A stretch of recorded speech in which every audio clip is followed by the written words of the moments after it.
देशभरात फास्टॅग तंत्रज्ञानाने टोल वसुली सोपी आणि वेगवान केली आहे.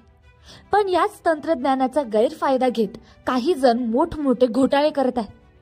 अशी गंभीर प्रकरणं अनेक समोर येत आहेत. मनोज शिंगुस्ते यांची कहाणी याचं उत्तम उदाहरण, ज्यांनी अशा घोटाळ्याचा प्रत्यक्ष अनुभव घेतला.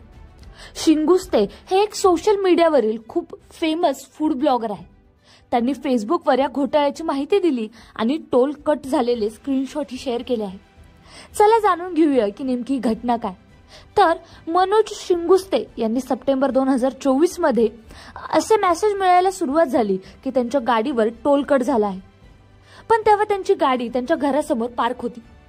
सुरुवातीला तांत्रिक चुकांमुळे असं घडत असेल असं त्यांना वाटलं, पण नंतर ही समस्या सतत होऊ लागली. विशेष म्हणजे त्यांनी जेव्हा फास्टॅग रिचार्ज केला तेव्हाच हे मेसेज येत होते. शिंगुस्ते यांनी बँक, NHAI आणि संबंधित अधिकाऱ्याकडे याची तक्रार केली, पण त्यांना कुठेच ठोस उत्तर मिळालं नाही. बँकांकडून फक्त तांत्रिक अडचण आहे असं सांगितलं जात होतं, तर NHAI ने त्यांना त्यांच्या बँकेकडे जाण्यास सांगितलं.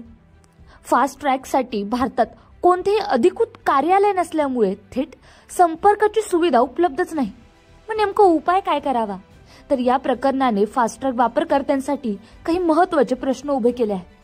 असे मेसेज मिळाल्यास त्वरित तपास करा आणि संबंधित बँक किंवा NHAI कडे तक्रार करा. शक्य असल्यास पोलिसांकडे तक्रार दाखल करा. सरकारने फास्टॅग व्यवस्थापनासाठी विशेष कार्यालय उघडणे आणि संपर्क क्रमांक सक्षम करणे आवश्यक आहे. या प्रकाराने फास्टॅग तंत्रज्ञानातील सुरक्षिततेवर प्रश्नचिन्ह उभा केला आहे. सरकारने यावर त्वरित कारवाई करणे गरजेचे आहे. तसेच नागरिकांनीही सतर्क राहून अशा प्रकरणांमध्ये तक्रार करणे आवश्यक आहे. शिंगुस्ते यांचे अनुभव हे सर्वसामान्यांसाठी धडा आहे. आपल्या आर्थिक व्यवहारावर नजर ठेवणे आणि वेळेत तक्रार करणे ही काळाची गरज आहे.